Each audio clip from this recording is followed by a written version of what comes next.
শ্ৰীমন্ত শংকৰ হৰি ভকতৰ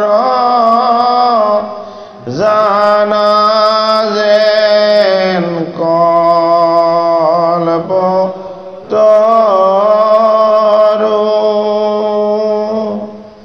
তাহান্ত বিনাই নাই নাই নাই আমাৰ পৰম গুৰু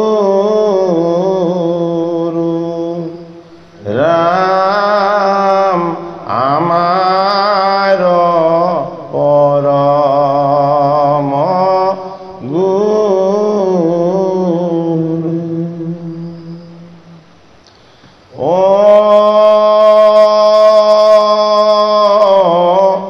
নমো ভগৱতে বাসুদেবায়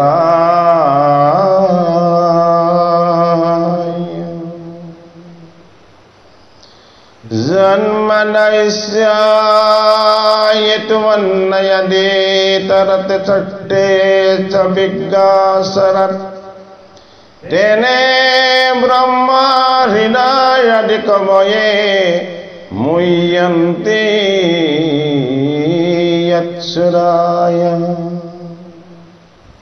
তেজো মৃদং যথা বৃণিময়ো যত্ততে সগ্রমিচা ধন্যাসেনা সদনিরষ্টকহুকং সত্যং পরম ধীমহি ধর্মপর্জিতা কর্তবা বস্তু পরমো নিমৎস শরণং সতং বেদং বাস্তবমত্র বস্তু শিবদং তাপত্রয়োমূলনম শ্রীমদ্ভগবতে মহামুনি কীতে কিংবা পররেশ্বরঃ ছদ্রোহিণী অবরুদ্ধতে যত্র কীটিবে শুশুবে তৎক্ষণাৎ নিগমাকল্পতরো গলিতং ফলং সুখমুখস্মিতদ্রব সংযুতম পিয়ত ভাগবতং রসমলয়ং মুহুর্মুহুরসিকা ভূমি ভাবুকা। হে কৃপালু গুৰুমূৰ্তি বাপবান্ধৱ ভকত বৈষ্ণৱ সমস্ত নলবাৰী নামঘৰত আমি ক্ৰমশ আগবঢ়াই অহা ভাগৱত পাঠ আৰু পৰ্যালোচনাৰ অনুষ্ঠানত উপবিষ্ট সমস্ত কৃপালু বাপ বান্ধৱ সমস্তজনৰ চৰণত আমি ভক্তিপূৰ্ণ সেৱা জনাই আজি ভাগৱতৰ প্ৰথম স্কন্ধৰ অন্তিম ভাগ পাঠ পৰ্যালোচনা হ'ব। ভক্তিৰূপী গংগাৰ পাৰলে পৰীক্ষিত স্বৰূপ পাণ্ডৱৰ পৰম পবিত্ৰ নাতি বৈষ্ণৱজনৰ ঈশ্বৰ স্বৰূপ গুৰু শুকদেৱৰ গংগাৰ পাৰলৈ আগমন। এই শীৰ্ষৰ পৰাই আজি পাঠভাগ আছে। ঐ হিমতে তৈতে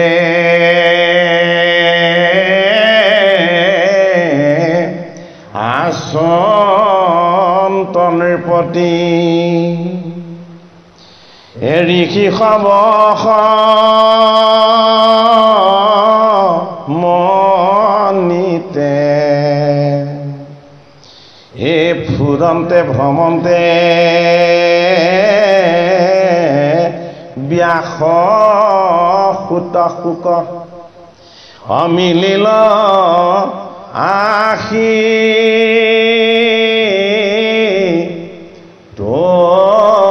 তহিতে এ সদায় সুৰস হে বৰিষ সমান এ সুকুমাৰ হাঁ শ্যামল শৰীৰ হীৰ ছত্ৰাকৃত হে নীলয় কোনচি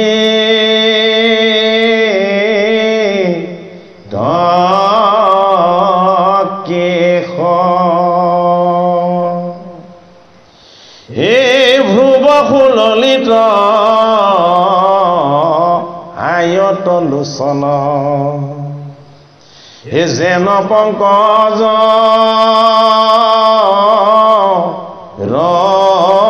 পাখি হে উন্নত নাসিকা সুন্দৰ বদন হে দশন ইষ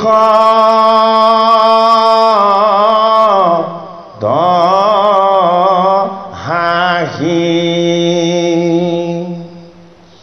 সমৰুচিকৰ কৰ্ণ কম্বুকণ্ঠ এ দেখন্তে চিত্ৰ সন্তুষ্ট অজানু লম্বিত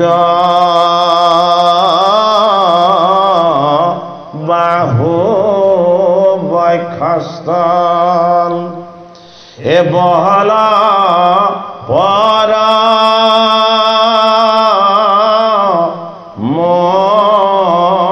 পুষ্ট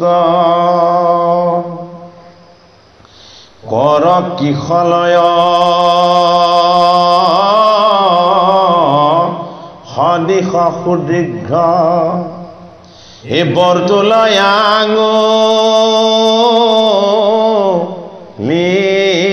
পান্তি এ দেখন্তে সন্তোষ তাতে কৰয়াতি এ নখচন্দস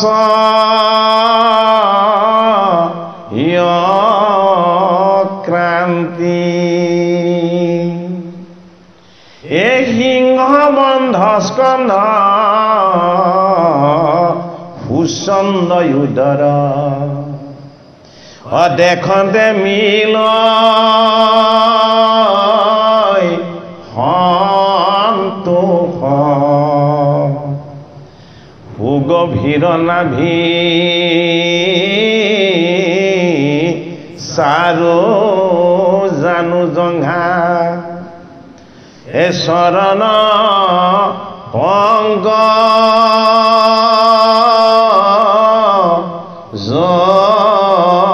কোষ এ ৰত্নৰ শলকা সদৃশ আঙ্গুলি এ নখেৰে জ্যোতি উজ্জ্বল হে মহামনোহৰ হে ৰাতুল কমল হে দেখি দুয়ো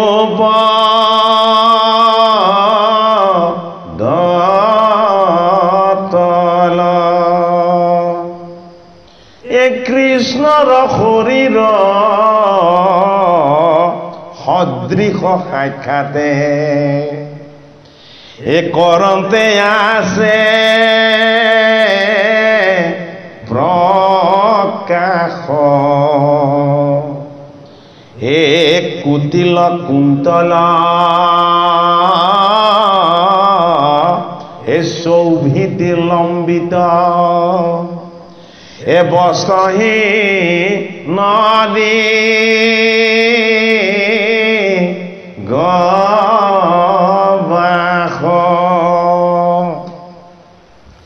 অত্যন্ত উত্তম অংগ লাবণ্যক হে নুজুৰয় কোটি মদনে হে হাসিত বদন দেখি মোহ হুয়া অবেৰি ফুৰই না ৰি গনে এ বাতুল বুলিয়া সৱাল সকলে এ নচাৰৈ শোক ৰকুল এই মহামুনিগণে শোক কচিনিয়া এ কৰিলন ৰি বোলা এ আসনৰ পৰা উঠি বক্ষণে এ কৰিলা সবে হাদৰ এই মাথাত কলিয়া শুবৰ নয়াখন এ আনি দিলান ৰে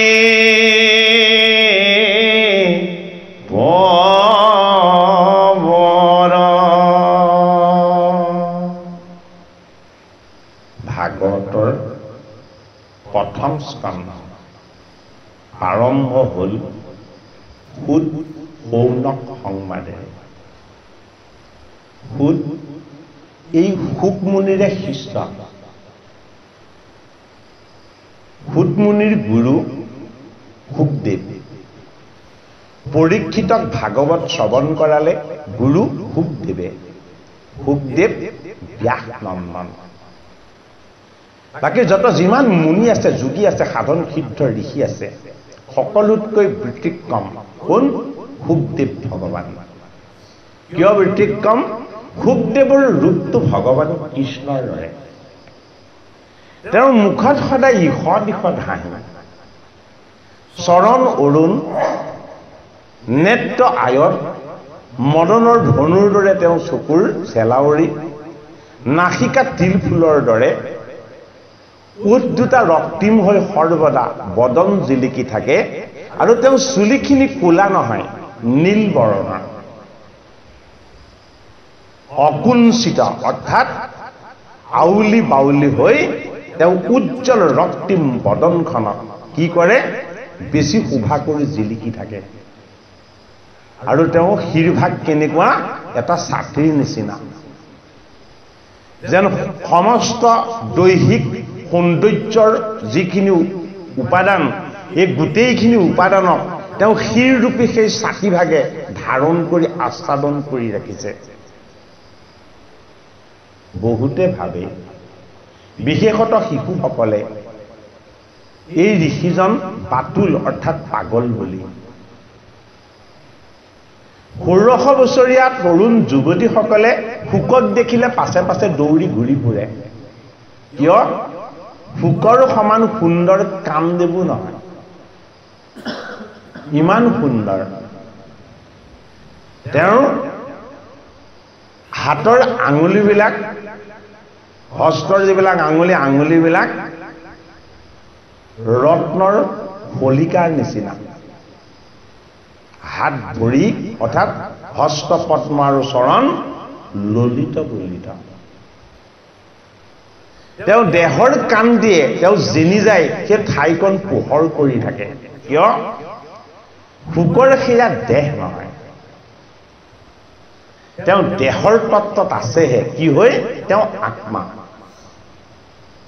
কিয় আত্মা? তেওঁ সদায় ১৬০০ বছৰীয়া হৈ আছে। তেওঁৰ বয়স নাবাঢ়ে, দেহৰ পৰা যৌৱন কোনোদিন নাতৰে, আৰু মুখত সদায় ঈষৎ ঈষৎ হাঁহি প্ৰকাশ হৈ থাকে। আৰু মুখত কি? মুখত সদায় ভগৱান কৃষ্ণৰ নাম, ভগৱান কৃষ্ণৰ গুণ গান আৰু তেওঁৰ নৃত্যৰে সৈতে সুখ জ্বলৈ যায়। কেৱল ভগৱান কৃষ্ণৰ স্তুতি কৰে আৰু নৃত্য কৰি কৰি ভগৱান কৃষ্ণৰ ভক্তি ভাৱনাত তেওঁ দুচকুৱে চকু পানী বহায়। যিখন গৃহলৈ সুখদেৱ ভগৱান গৈ উপগত হ'ব সেইখন গৃহ নহয়, সেইখন পুণ্যতীৰ্থ হৈ পৰে। গৃহৰ যত যিমান অমংগল আছিলে এইজন সুখদেৱ যদি কেনেবাকে কোনোবা গৃহস্থীৰ ঘৰত গৈ প্ৰৱেশ হৈ যায়, ৰোগ ব্যাধি অপায় অমংগল দৰিদ্ৰতা পৰ্যন্ত সমস্তখিনি দূৰ হৈ যায়। অৰ্থাৎ সুখৰ আগমন মানেই পৰিপূৰ্ণ আশীৰ্বাদ আৰু কিবা। সুখৰ আগমন মানেই জীৱন সাম্ফল হৈ যোৱা। সুখৰ আগমন মানেই ভগৱন্ত কৃষ্ণৰ প্ৰকাশ হৈ যোৱা। এইটো কাৰণে ভাগৱতৰ প্ৰথম স্কন্ধৰ অন্তিমত পাণ্ডৱৰ নাতি পৰীক্ষিতক 28,000 ঋষিক ভাগৱত কথা কীৰ্তন কৰি শ্ৰৱণ কৰোৱা সুতমুনিক যিজন ভগৱত মূৰ্তি ঈশ্বৰ গুৰু ভগৱান ব্যাসনন্দন সুখদেৱে এই অমৃতময় ভাগৱত কথা কৈ অমৃত তত্ত্বৰ ভাগ দিলে, সেইজন গুৰুৰ ৰূপটো ভাগৱতৰ প্ৰথম স্কন্ধৰ অন্তিমত প্ৰকাশ কৰা হৈছে। কিয় প্ৰকাশ কৰা হৈছে? যে মই তোমাক যি ভাগৱত কৈছো এই ভাগৱত ৰূপটোৱেই মোৰ গুৰুৰ ৰূপ। যিজন গুৰুৰ মুখপদ্মে এই অমৃতময় ভাগৱত মই অকুলিন ফুটে পাইছিলো, এই ভাগৱত যে মই তোমালোকক কৈছো এইজনেই মোৰ ভগৱান। মই যিজনৰ ৰূপটো তোমালোকক এতিয়া অন্তিমত বেকত কৰিম। এইটো কাৰণে ভাগৱতৰ প্ৰথম স্কন্ধৰ অন্তিমত সুখদেৱ ভগৱানৰ প্ৰৱেশ হ'ল। ওলৈ প্ৰৱেশ হ'ল গংগাৰ পাৰলৈ। এই গংগাৰ পাৰটোৱেই হ'ল আটাইতকৈ ৰহস্যময় তত্ত্ব। গংগাৰ পাৰ মানে গংগা নদীৰ পাৰত বহি থকা নহয়। গংগা ঐশ্বৰিক গুণ যশ লীলা আৰু ঐশ্বৰিক সমস্ত সম্পদৰ সমৃদ্ধিৰে সৈতে পৰিপূৰ্ণ হৈ থকা সেইখন স্থান। যিখন স্থানত যদি কেনেবাকে উপগত হৈ যোৱা যায় মৃত্যুৰ ভয় আৰু কেতিয়াও নাথাকে। জীৱনৰ যিমান অজ্ঞান অবিদ্যা দুখ কষ্ট আছিলে সমস্তখিনি তাত পোৱাৰ লগে লগেই শেষ হৈ যায়। সেইটো কাৰণে গংগা অৰ্থাৎ জ্ঞান ভক্তি আৰু বৈৰাগ্য। য'ত ঈশ্বৰ কৃষ্ণৰ জ্ঞান, য'ত ঈশ্বৰ কৃষ্ণৰ ভক্তি আৰু এই দুইটা বস্তু প্ৰাপ্ত হোৱাৰ পাছত য'ত জীৱনৰ প্ৰতি ঈশ্বৰমুখী আনন্দ আহে আৰু বৈৰাগ্য ভাৱ জন্ম হয়, সেই তীৰ্থক্ষেত্ৰৰ নাম হ'ল গংগা। এই তীৰ্থখনক গংগা ৰূপত কোনে পৰিণত কৰিব? তীৰ্থক গংগাত পৰিণত কৰিব পাৰে কোনে? কেৱল গুৰুৱে। যদি গুৰু নাথাকে গংগা সৃষ্টি নহয়।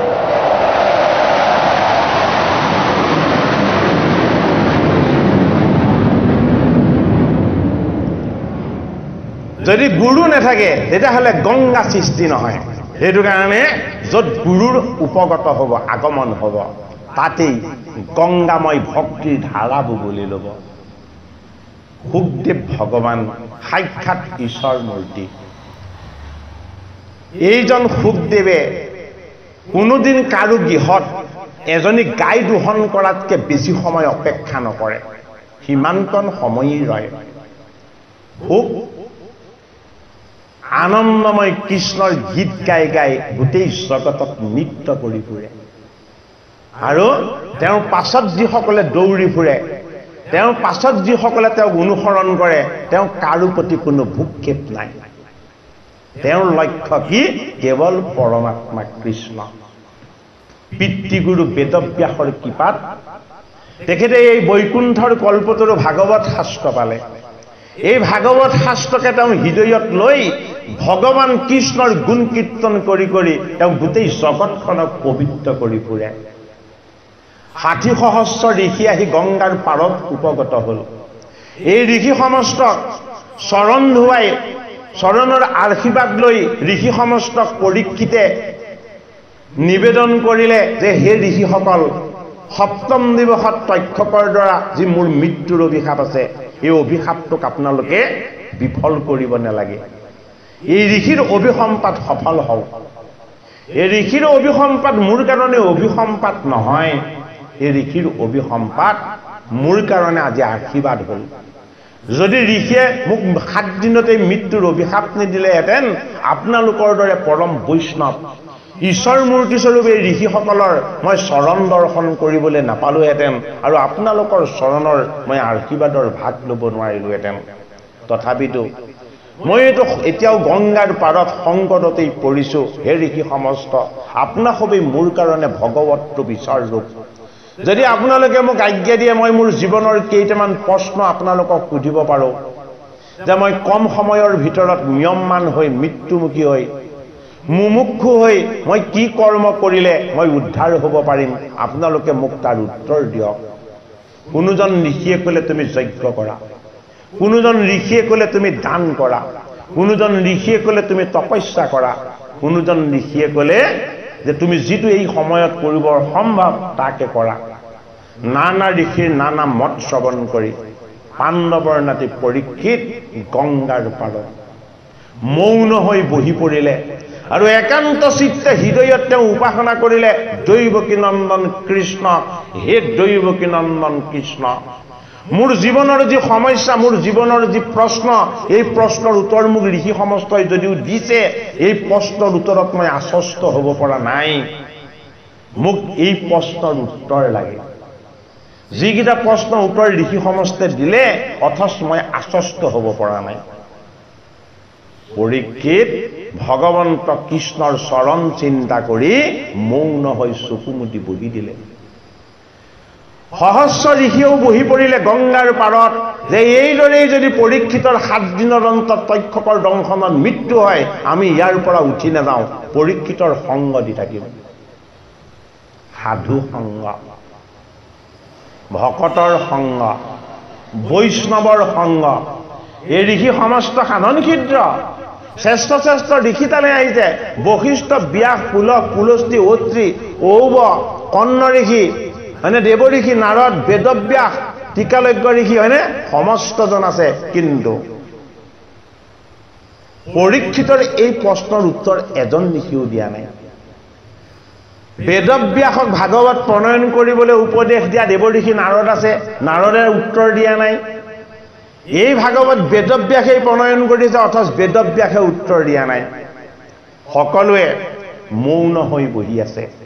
এটাই কাৰণ, যে পাণ্ডৱৰ নাতি পৰীক্ষিতক ঋষি সমাজে বেদৰ জ্ঞান ভক্তিৰ তত্ত্বৰে যিকেইটা উপদেশ দিলে, তেওঁ এইকেইটাত যেতিয়া আশ্বস্ত হ'ব নোৱাৰিলে, তেতিয়াহ'লে আমি আৰু তেওঁক এতিয়া একো উপদেশ দিব লগা নাই।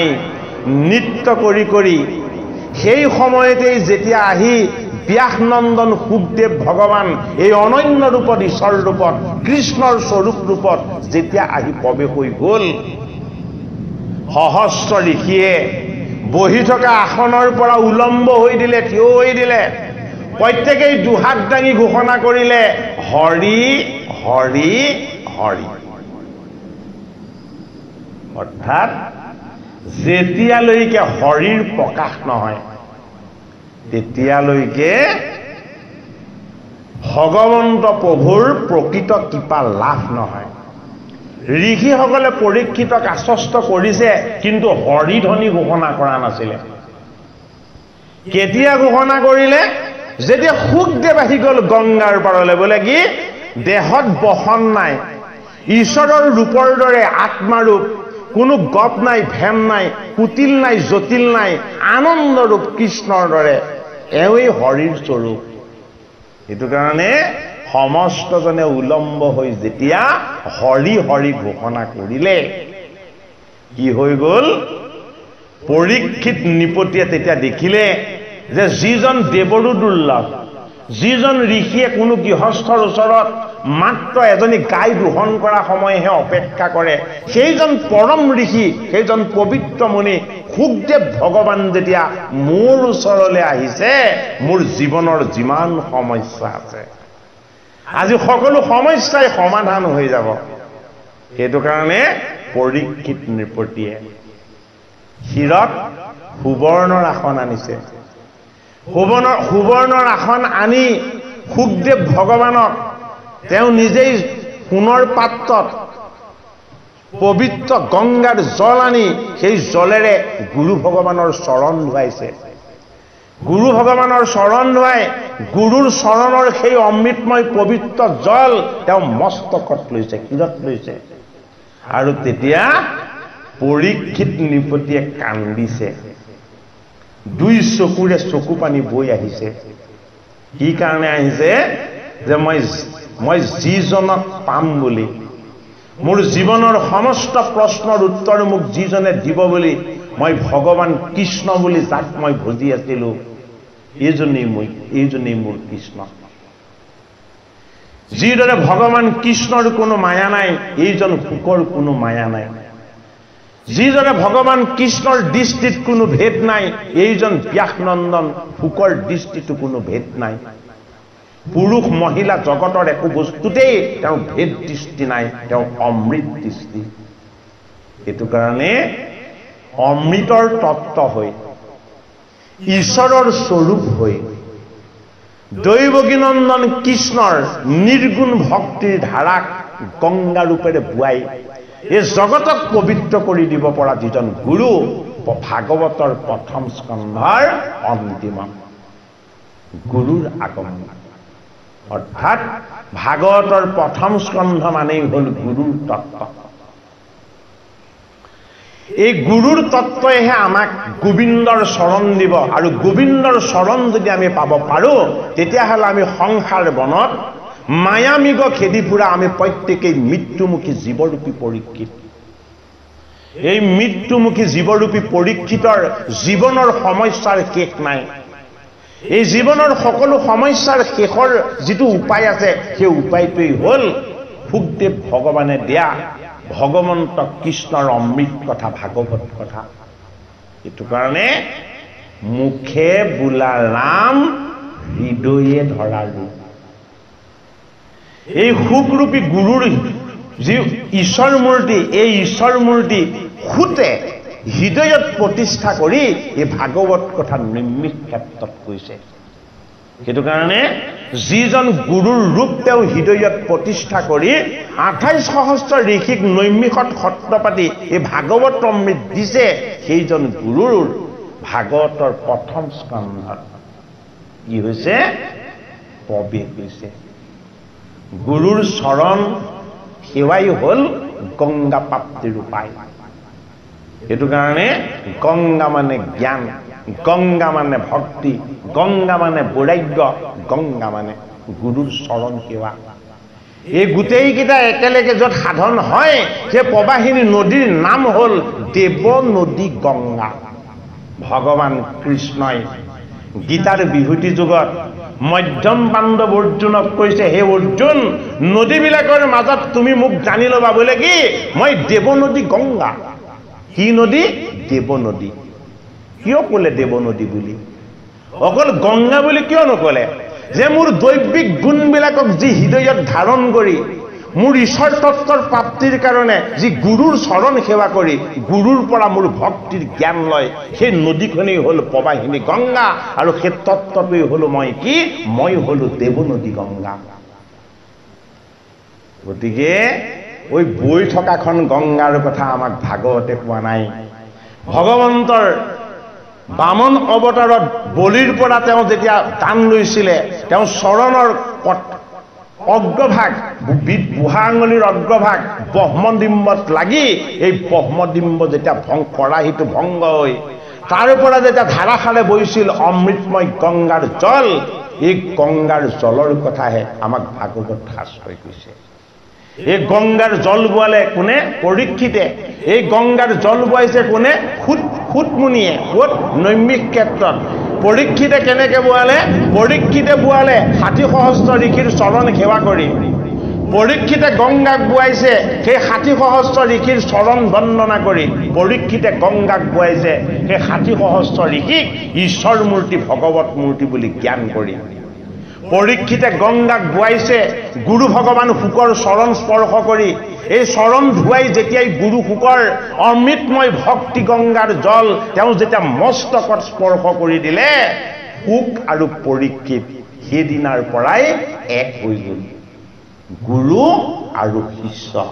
এক হ'ব লাগিব গুৰু আৰু শিষ্য যদি ভেদ হৈ থাকে তেতিয়াহ'লে কেতিয়াও ঈশ্বৰ প্ৰাপ্তি নহ'ব সেইটো কাৰণে গুৰুজনক গোবিন্দ বুলি আত্মা বুলি পৰমাত্মা বুলি যি শিষ্যই হৃদয়ত প্ৰতিষ্ঠা কৰি ল'ব পাৰে সেইজন শিষ্যৰ হৃদয়ৰ পৰা গুৰু ভগৱান কেতিয়াও আঁতৰি যাব নোৱাৰে যি শিষ্যৰ হৃদয়ত গুৰু ভগৱান বহি আছে সেইজন শিষ্যৰ লগত গুৰু আৰু শিষ্য দুইজন এক হৈ আছে নে নাই ভাগৱতৰ প্ৰথম স্কন্ধত শুকদেৱৰ আগমন জ্ঞান ভক্তি আৰু বৈৰাগ্যৰ পাৰৰূপী এই গংগাৰ পাৰটোত আমি জীৱন্ত কালতেই যদি আমি শৰণ ভজন আৰু উপাসনাৰে গৈ আমি যদি উপগত হ'ব নোৱাৰো অনন্য শ্যাম সুন্দৰ অকুঞ্চিত কেশ অৰুণ ৰাতুল চৰণ এইজন শুকৰ চৰণ বন্দনা কৰি আমি যদি ভগৱান কৃষ্ণৰ চৰণৰ অমৃত পান কৰিব নোৱাৰো তেতিয়াহ'লে আমাৰ নিষ্ঠা আছে জানো ভাগৱতৰ প্ৰথম স্কন্ধত ভগৱত মূৰ্তি শুকদেৱৰ ৰূপ বৰ্ণনা এয়াই হ'ল কৃষ্ণৰ ৰূপ এয়াই হ'ল ভগৱান কৃষ্ণৰ স্বৰূপ আমি আমাৰ হৃদয়ত উপলব্ধি কৰিব লাগিব হে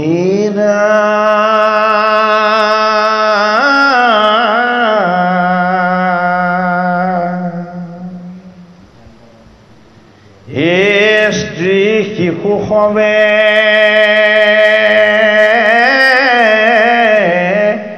এৰি আন্তৰিল ও দেখিহে নয়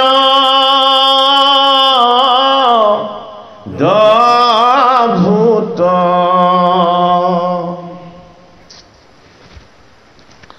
হে কৃষ্ণ তেখে মনে বহিলাই আসনে হে মহামুনি ব্যাসূত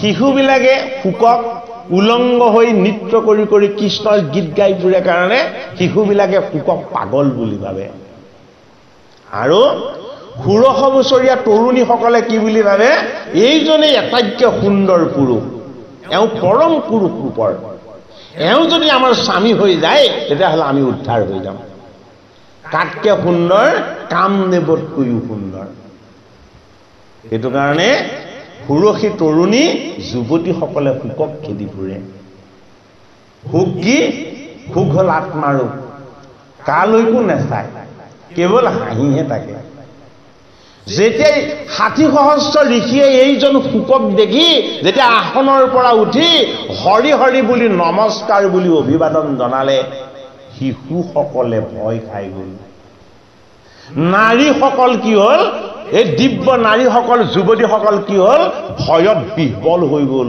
আমি কি ভুল কৰিছিলোঁ আমি কোনজনৰ পাছত দৌৰি ফুৰিছিলোঁ এজন সাক্ষাৎ ভগৱান ইমান হাজাৰ হাজাৰ ঋষিয়ে যিজনক নমস্কাৰ কৰিছে যিজনক হৰি হৰি ধ্বনিৰে উপাসনা কৰিছে আমি এইজন ঈশ্বৰক বাতুল পাই বুলি পাগল পাই বুলি আমি তেওঁ পাছে পাছে খেদি ফুৰিছিলোঁ আমি কি মহামতি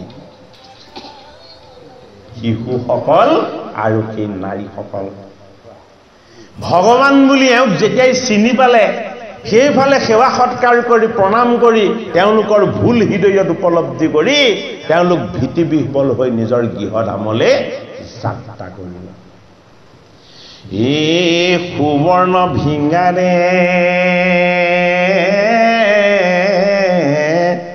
পখালিলা ভৰি এ পাদুদ কলয় মাথে এ গন্ধে পুষ্পে ধূপে দীপে উপহাৰে এ পুজিলা পৃথিৱীনাথে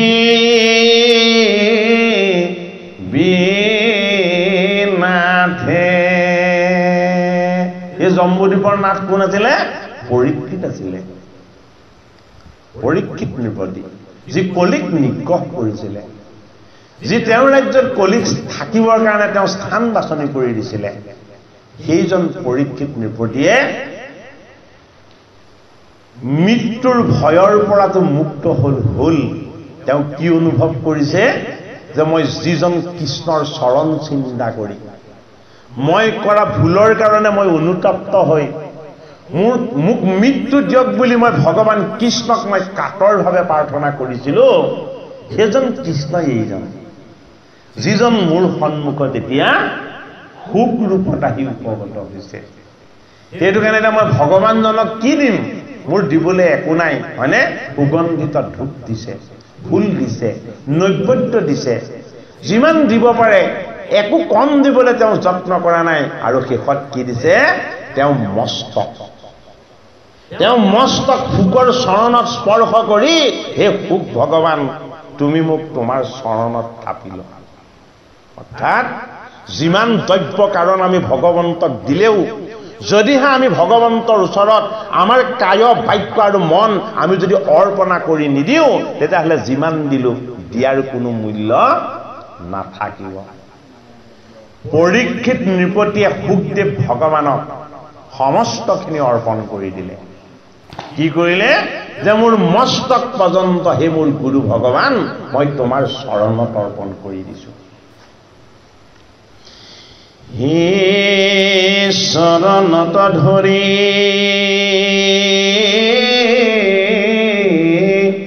বুলি লম্তাতুতি হে মিনতি অনে ভাবে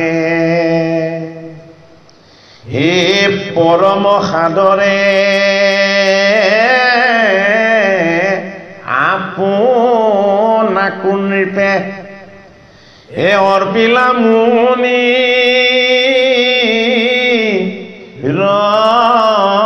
পাৱে কোলে না আমাক কথাটো হা এই মহামুনিজনৰ চৰণত তেওঁ নিজক অৰ্পণ কৰি দিলে এই মহা ঋষি সমে এ চৌপাশে উপাশে এ বকাসন্ত কাবহি এ তাৰা গ্ৰহগণে যেন বেৰিয়া চৈ হে আকাশত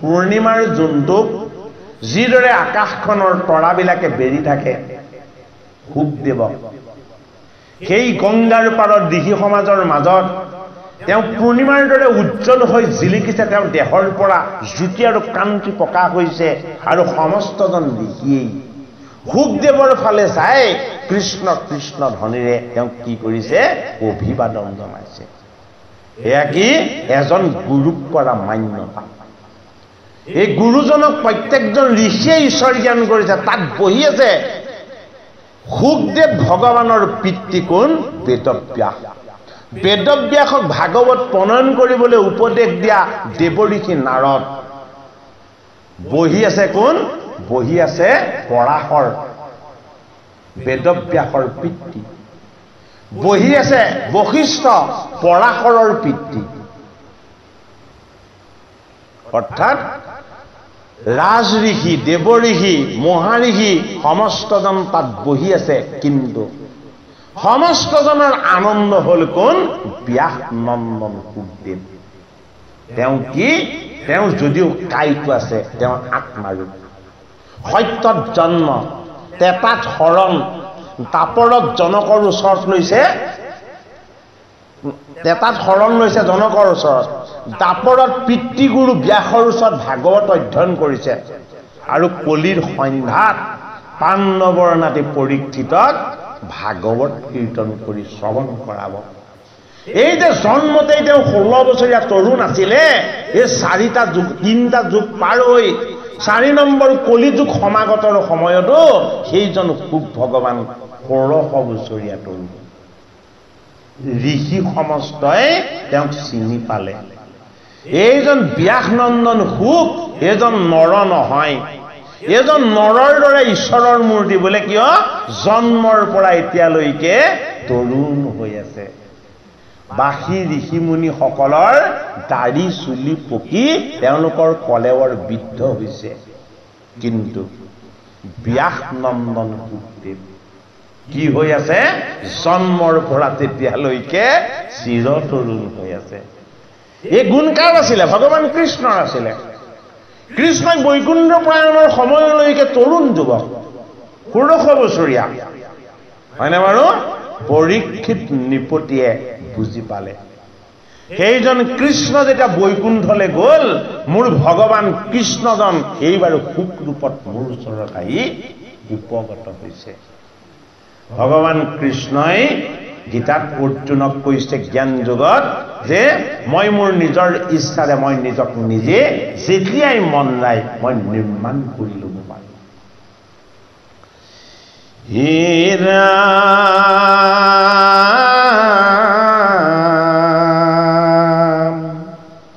হে মুনিৰ চৰণ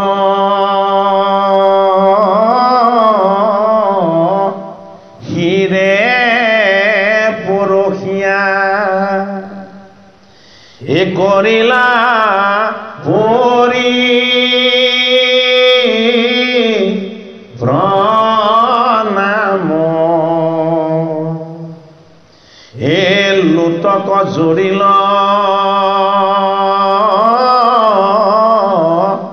তনু শিহৰিল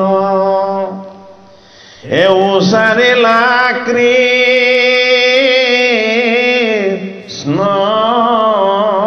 ৰাম পৰীক্ষিতৰ দেহৰ নোমবিলাক থিয় হৈ গৈছে গোটেই দেহটোতে এটা আনন্দৰ কি হৈছে জোৱাৰ গৈছে দুইটা চকুৰে তেওঁ চকু পানী বৈছে কিয় বৈছে যে মই যিজন কৃষ্ণক বিচাৰিছিলো সেইজনেই এইজন যিজন কৃষ্ণৰ পৰা মই কৃপা ভিক্ষা কৰিছিলো এইজনেই মোৰ কৃষ্ণ ভগৱান সুখ ৰূপত আহিছে তেওঁ এইজন ভগৱানক যেতিয়া মই চৰণত মোৰ মস্তক ৰাখি মই সেৱা কৰিবলৈ পাইছো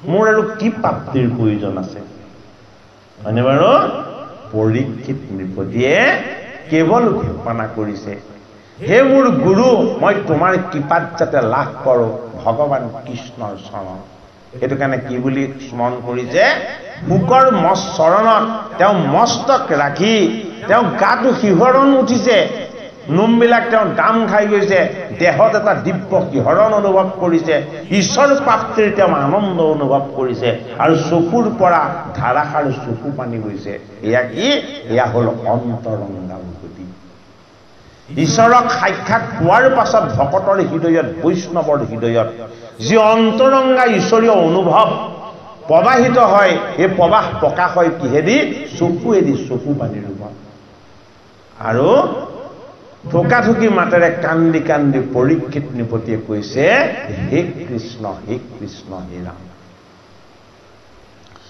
হে হা কৃষ্ণ কৃষ্ণ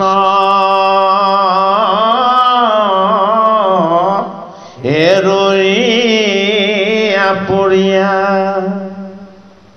হে আছিলা মুনি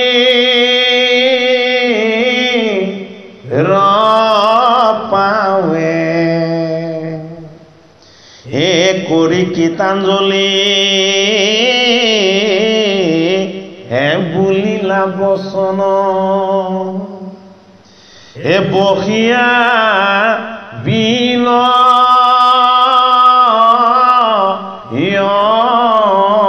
ভাৱে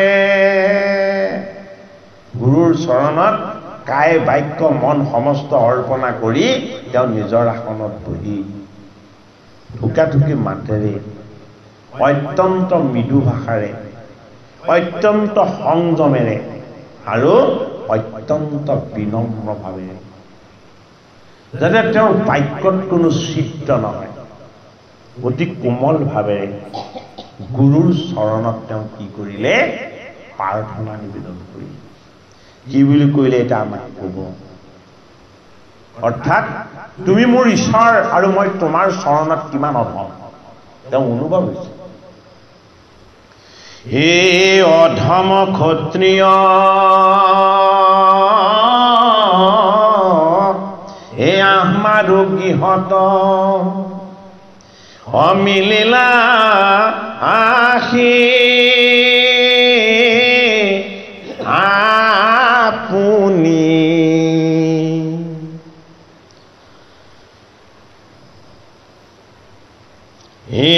আজি সি আমাক এই পৰম পবিত্ৰ এই কৰিলা হাম